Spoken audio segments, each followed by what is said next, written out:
Kirishima had known it was going to rain. Weatherman, the weather forecaster who appeared on the news every morning, had advised the public to stay indoors to avoid the dreary conditions. His quirk was weather prediction, and he was never wrong. Despite his warning, Kirishima was sprinting along a downtown street, pouring rain pelting against his face and his bare arms.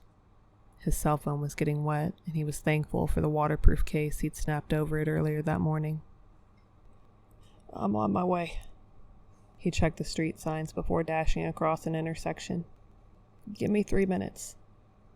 "Okay, but hurry. I don't know how much longer we can hold out." "Roger that." He ended the call, tucked the phone away, and ran faster. The weather conditions weren't ideal, but he was grateful that his assistance had been requested at all. He'd only been back in Japan for 3 months. He'd been afraid that the years spent out of the country would have made it more difficult to rebuild his reputation in Tokyo. Fortunately, he was sometimes remembered from his days at UA, and more often from his successes in Korea. He had discovered that the name Red Riot had spread internationally, and though he was no icon, he wasn't a stranger either. Random passerbys recognized him on the street more often than he'd expected, and the police had been eager to add him to their list of active heroes. His reintegration into the hero community of Tokyo was going more smoothly than he expected. He wasn't fooling himself into thinking the police had called on him for any special reason, though. The villain attack was in the middle of the downtown district, only a few minutes away from his agency. The phrases, sharp appendages, and lightning-fast reflexes paired with the sounds of combat in the background made Kirishima think that they had just been desperate for the closest available hero. He heard raised voices in the distance and ran even faster, grateful for the hours of training he logged at the gym on a weekly basis. He splashed through a puddle, ignored the filthy water that soaked halfway up his calves, and cut sharply around a corner. A screech that was half scream and half cackle peaked just ahead. Kirishima plowed forward, sprinted down a narrow alley, and emerged onto a main downtown street. He stuttered to a stop beside a group of officers who stood at the edge of the scene, watching helplessly as the villain roared and lashed out at the single hero that was still standing. He knew the thing must have been human, but it was an impossible fact to reconcile. It existed as a large, sharp spear of bubbling flesh with 2 short, stubby legs. The surface of the fleshy spear rippled and something spear-like flew out of the lump. Unlike the villain itself, the projectile was sleek and swift, and the battling hero barely dodged in time to avoid a lethal wound. The scene was a mess, with a pair of injured heroes and several wounded civilians tucked away in the shelter of a nearby alley. The police stood with their guns drawn, but Kirishima guessed the bullets had no effect, or this battle would have already been over. The villain was grotesque, the city was in danger, and Kirishima needed to act now. He knew, and yet he hesitated. His attention wasn't drawn to the horror movie villain, but to the man who faced it. Bakugou Katsuki hadn't changed since UA. No, that wasn't right. He was sturdier, as if he'd put in just as many hours at the gym as Kirishima. His hair was slightly shorter, but still wild. His hero costume was less bulky, and he had a nasty scar twisting from the edge of his jaw down to the side of his neck. Physically, he was different, but the snarl on his face was exactly the same.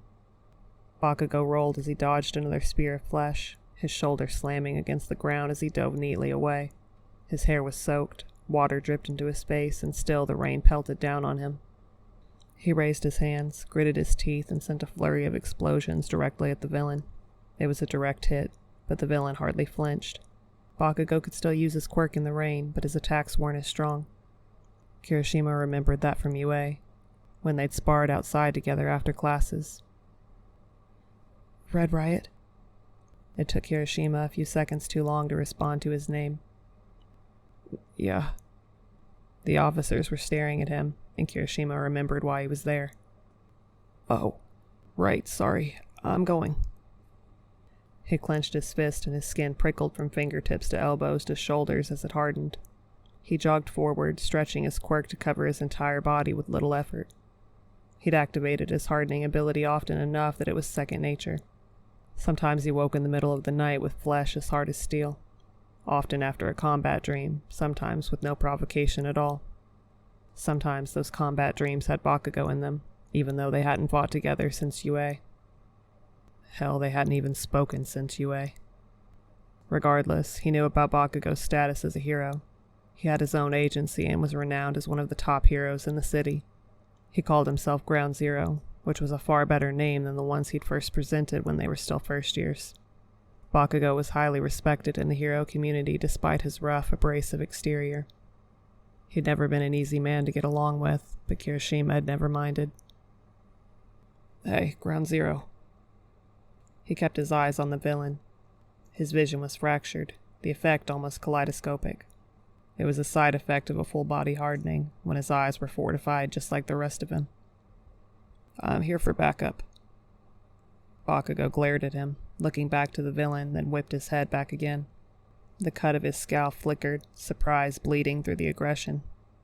His snarl shifted back into place as another spear launched toward him and he dove to dodge it. He hit the ground so hard that Kirishima heard the breath leave his lungs. Even so, he was right back on his feet, a touch breathless as he growled. "Back off, I've got this." Kirishima moved closer. He noted the line of blood dripping down Bakugou's arm where a projectile had grazed him. It didn't appear serious, but the longer he fought, the slower his reflexes would become. The next one could catch him through the chest. As the thought crossed Kirishima's mind, another spear hurtled towards them, this one shooting straight at Kirishima. Unlike Bakugou, he didn't bother dodging. He stood firm, and the spear shattered into fleshy pieces on impact. His stomach itched where he'd been struck, but he felt nothing else. "It'll be a lot faster if we work together." He stepped closer to Bakugou. "You look like you've been out here for a while." "Fuck off." Bakugou snapped with a fierceness that hadn't been directed at Kirishima since their first year at UA. He had a tendency to lash out, but during their final years of school he'd become less harsh with him. He hadn't yelled or spat or mocked him. They'd been friends, which Kirishima had always taken pride in. Bakugou was not an easy man to befriend. It seemed that friendship was long gone, and Kirishima didn't like the way that made him feel. Obeying Bakugou's brash request was tempting. It would have been easier for him to extract himself from this situation and avoid Bakugou altogether. It hadn't been Kirishima's choice to lose touch with his favorite UA friend. He'd tried to stay in contact with Bakugou after they graduated. He'd sent message after message asking him how his new work was going, how his mentor was treating him, and if he wanted to grab lunch and catch up. He'd tried for months, but when the silence continued, he'd finally given up. He didn't know what he'd done wrong, but he could take a hint. Regardless, now wasn't the time to sulk. He was a hero now, not a sad student whose attempt at friendship had been rejected. He didn't have time to feel sorry for himself. "No can do."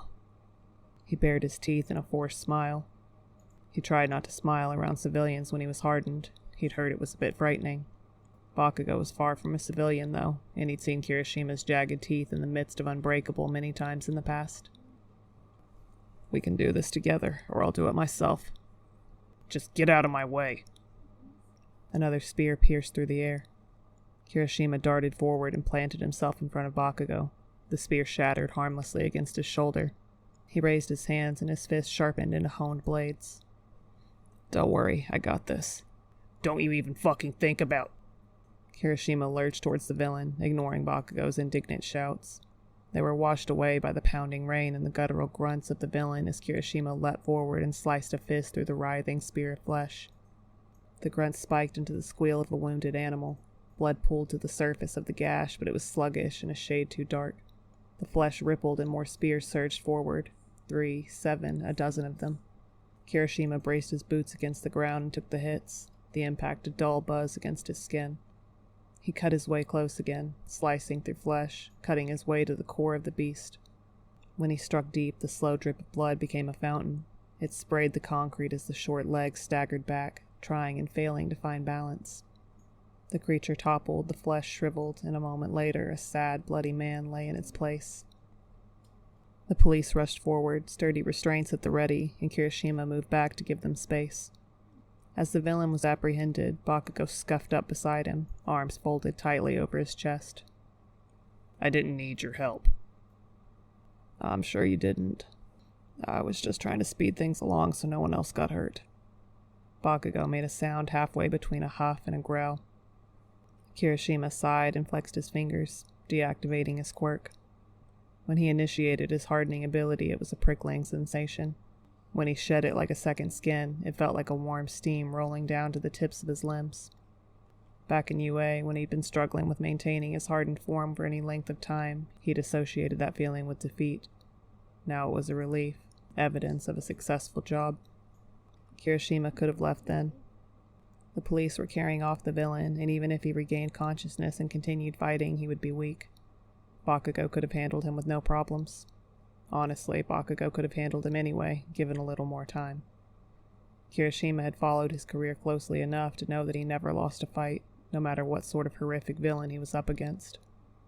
He would have found a way to win, with or without Kirishima. "So, how have you been?" His smile was only a little forced.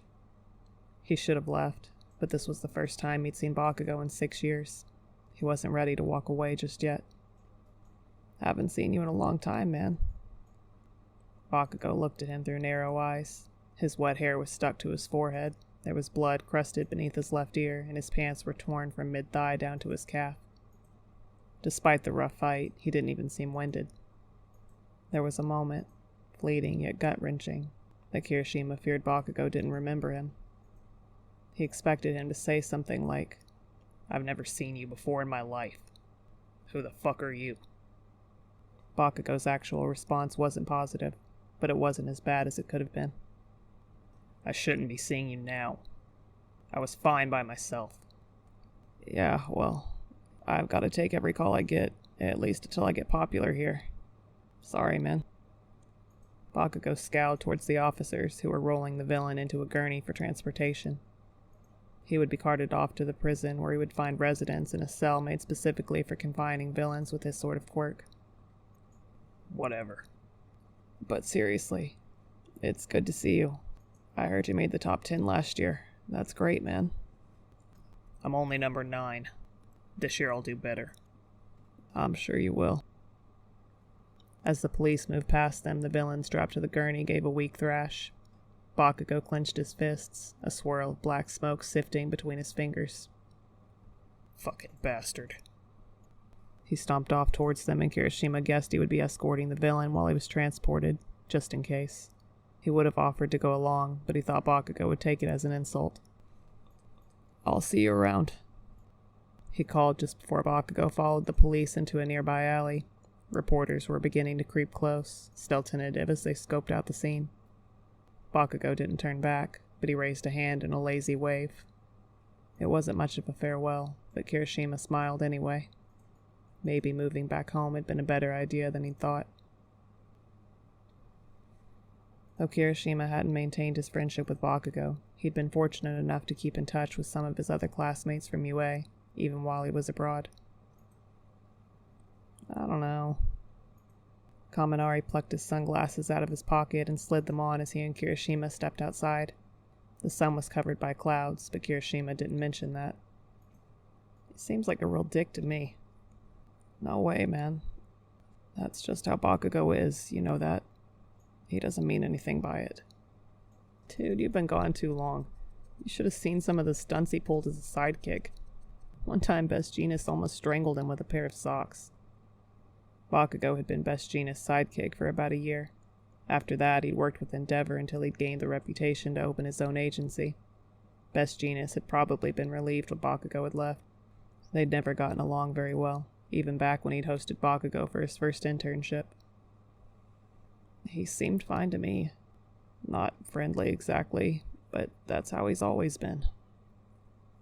Once in an interview, he told a reporter that all the other heroes in the city could fuck off. He said he could handle all the villains himself. Kirishima had watched that interview. Even he couldn't excuse everything Bakugou had said. That was a few years back, though. He hasn't changed. Kirishima sighed but said nothing. He'd been excited to tell Kaminari about his encounter with Bakugou, but he didn't seem to be interested in their old classmate. "Anyway, a lady from some magazine is coming by the agency to interview Jiro tomorrow. If you want to hang around, maybe your name will get slipped in. Momo will be there too. It's about that villain they beat up last week, remember?" Kirishima remembered quite well. He'd gone to that incident as backup, but had simply stood at the sidelines and watched. Jiro and Yaoyorozu had annihilated the threat. The villain was lucky he'd survived. I might swing by. I need to keep spreading my name around. You seem to be doing all right. He nodded towards a pair of onlookers who'd come to stop and stare at them. They're not just looking at me, dude. Kirishima grinned and the passerbys giggled as they rushed away. You still made the news here, even from Korea. People around here like to keep up with the UA graduates no matter where they are. Makes them proud, you know? I guess.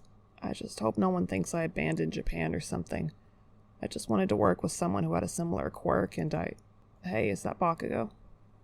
He came to a dead stop in the middle of the sidewalk, staring down the street as Bakugou ducked into the same mochi shop that Kirishima had been walking to. I hope not. That must have been him. Kirishima slipped through the crowd and half-jogged towards the shop. When he stepped inside, Bakugou was at the counter, waiting with his arms folded as his order was prepared. Hey, Bakugou, how's it going? Bakugou glared over his shoulder, the sharpness of his scowl lifting slightly when he recognized Kirishima. Oh, hey. I thought you didn't like sweet stuff. He probably shouldn't have remembered that, but his brain had stockpiled a lot of information about Bakugou over the years. I don't. He grabbed the bag that the cashier nudged across the counter. It's not for me. He started towards the door and Kirishima followed. Who's it for? None of your business. Despite the less than friendly manners, Kirishima still fell into step beside him as he walked down the street. Kaminari passed them as he reached the shop at a slower pace, gesturing to indicate he would wait inside. Clearly he had no desire to speak to Bakugou. Since I moved back, I come by once a week to pick up some mochi for Fat Gum. He says I don't have to bring him anything, but he always eats it anyway. He did a lot for me back in the day. He's a good guy. Being a sidekick was fun. Bakugou grunted, but said nothing. You worked with Endeavor for a couple years, right? What was that like? Fine, I guess. Being a sidekick was shitty, but he mostly let me do whatever I wanted. It was better than the year I had to work with Best Jeanist. He rolled his eyes and Kirishima smiled, remembering what Kaminari had said. Hey, do you want to go grab lunch? You can choose where. I haven't been back long enough to know all the good places yet. I'm busy. He waved the bag of mochi, effectively crumpling it. Have somewhere I need to be. Oh. He frowned at Bakugou, trying to decide if he was actually busy or if he just didn't want to go. Well, what about tomorrow?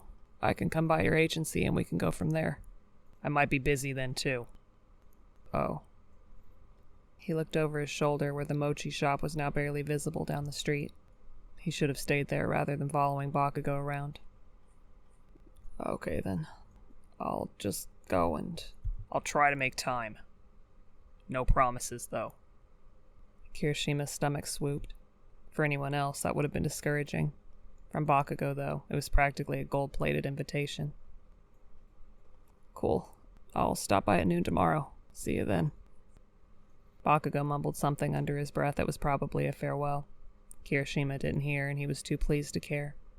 He wove his way back into the crowd and headed towards the mochi shop again, beaming.